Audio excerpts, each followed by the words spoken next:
देखिए पहले ये वीडियो। देखिए, मैं कोई बहुत बड़ा एक्सपर्ट तो नहीं हूं, लेकिन जो भी मुझे थोड़ी बहुत समझ है या तजुर्बा है, मैं कह सकता हूं कि सबसे ज्यादा फायदा इसमें जो दिख रहा है पॉलिटिकली, वो तेजस्वी यादव का दिख रहा है। आज मैं चारों तरफ देख रहा हूं, तेजस्वी यादव के लिए बहुत जबरदस्त सिंपैथी है, सहानुभूति है। लोग यहां तक कह रहे हैं कि जब उसको मुख्यमंत्री बनाने की घड़ी आई, ये भी एक फायदा था कि उसको मुख्यमंत्री बनाकर खुद सेंटर चले जाएंगे, हमारे मित्र, हमारे दोस्त नीतीश कुमार। लेकिन जो घड़ी आई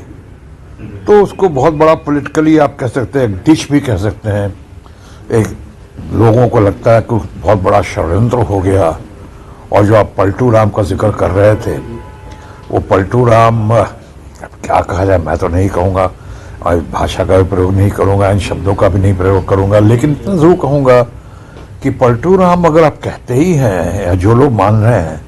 उनको ये भी समझना पड़ेगा पलटू राम कौन है। कौन पॉलिटिकल पार्टी आज पलटू राम ने, जिस पॉलिटिकल पार्टी ने सपोर्ट किया है, जिसने कहा था कि हम पगड़ी उस समय तक पर नहीं उतारेंगे जब तक मुख्यमंत्री जी को हम उनकी कुर्सी से ना उतार दें, या जिन्होंने कहा था कि कुछ भी करें, ना रगड़ दें, हम इनको भारतीय जनता पार्टी में नहीं आने देंगे, या भारत के माननीय गृह मंत्री इतने बड़े चाणक्य, हम सबके बड़े माननीय और सम्मानीय अपना अमित शाह जी ने खुद कहा था कि इनके लिए दरवाजे हमेशा के लिए बंद हो चुके हैं। कभी हमेशा पे बहुत जोर दिया था, हमेशा के लिए बंद हो गए। और वो चंद महीने हुए, दरवाजा ऐसा खुला कि वाकई जैसे शहनवाज हुसैन ने कहा, जो बेचारे इंटरव्यू देते वक्त इन दोनों उनको सकते में आ रहा है, वो समझ नहीं पा रहा क्या बोले क्या नहीं बोले, लेकिन उन्होंने कहा एक बात तो सही कही कि वह जैसे बर्लिन की दीवार टूटी थी वैसे दीवार टूट गई, और दरवाजे तो बंद हुए लेकिन दीवार टूट गई, और फिर से आ गए हमारे दोस्त मंत्री, मुख्यमंत्री थे, मुख्यमंत्री बने, मुख्यमंत्री की शपथ ले ली उन्होंने। तो आपने जो पूछा सबसे ज्यादा फायदा, तो फायदा मैं कहूँगा तेजस्वी यादव का हुआ है, जिसको बहुत ज्यादा सहानुभूति मिल रही है। लोग कह रहे हैं कि उसका आने वाले दिनों में स्वीपिंग रिजल्ट्स हो सकता है, और चुनाव की घड़ी में भी। और दूसरा मैं कहूँगा, कई लोग शायद चौंक जाए, लेकिन मैं कहूँगा कांग्रेस पार्टी का बहुत बड़ा फायदा हुआ है इस संदर्भ में, बिहार के संदर्भ में। मैं इसलिए कह रहा हूं कि उनका कोई आदमी टूटा नहीं। कह रहे थे, हल्ला उड़ा रहे थे कि 10 आदमी चले गए, उनके 7 आदमी चले गए, 9 आदमी चले गए,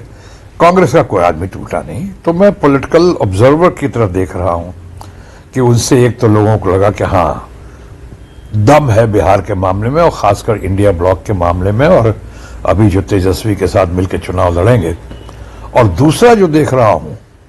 कि कांग्रेस का जो है, इतना ज्यादा कांग्रेस और तेजस्वी, कांग्रेस को सीटों का फायदा हो जाएगा, जो कई जगह सीटों का लग रहा था कि थोड़ा कम बेसी होगी, अब तो बिहार में वो पूरा फील्ड खाली हो गया उनके लिए, अब वहां पे मिलजुल कर लड़ेंगे। और तीसरा जो सबसे ज्यादा महत्वपूर्ण दिख रहा है कि सिर्फ माई कॉम्बिनेशन ही नहीं, जो तेजस्वी के चाहने वाले हैं और मानने वाले हैं, और तेजस्वी ने जितने अच्छे अच्छे काम किए हैं, जिसकी खबरें चारों तरफ गई हैं, सिर्फ वही लोग ही नहीं, बल्कि कांग्रेस और आरजेडी के समर्थन में वाले जितने लोग हैं, वो इंक्लूडिंग माई कॉम्बिनेशन, ये बहुत ही जबरदस्त एग्रेसिव कैंपेनिंग करेंगे इस बार।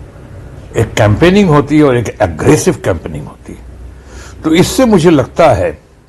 कि आपने कहा है तो पलटू राम का खिताब मिल गया उन लोगों को, जो आपकी भाषा में जो पलटू राम कह रहे हैं, जिन्होंने उनको पलट के अपनी हर बातों से पलट गए। मैं इसमें नीतीश बाबू को क्या बोलूं, मैं तो कहूंगा बड़ी बड़ी पार्टी और खासकर हमारे रूलिंग पार्टी के फ्रेंड जो है, इतने जबरदस्त तरीके से पलटे हैं, कहीं सही मायने में पलटू राम वही तो नहीं। इसलिए ये सब देखते हुए मैं कहूंगा कि घाटा